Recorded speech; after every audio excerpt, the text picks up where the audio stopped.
Macam mana nak buka akaun bank bisnes? Boleh saja tak apa bank minta? Bagus soalan ni. Ramai business owner yang skip tugasan ni. So, apa sebenarnya dokumen yang kita kena sediakan sebelum nak buka akaun bank bisnes?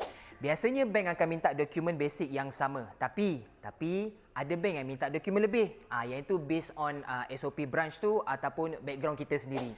Dokumen yang korang kena sediakan macam CGL SSM, maklumat bisnes, yang tu semua satu set lah. Salinan kad pengenalan pemilik bisnes, bil utility, job, duit deposit. Yang itu bergantung pada branch. Ikutlah. Ada yang 500, ada yang 1000. Macam saya kata, setiap bank dia berbeza.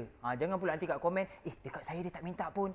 Kira bagus dia tak minta. Tapi nanti kalau ada orang baca komen macam tu, dia pun tak prepare apa-apa, tiba-tiba orang tu minta kat dia macam-macam. Dah kena ulang alik bank. Sian kat dia. Dah kira menganiaya dah tu. Jangan komen macam tu Tapi kalau nak selamat, kita decide nak buka akaun bank dekat mana. Lepas tu tanya dia, saya nak buka akaun bank bisnes lah. Nanti dia akan bagi senarai yang lebih lengkap. Jangan takut, dia orang tak makan orang pun. Lepas buka akaun bank, ada banyak lagi nak kena buat tau.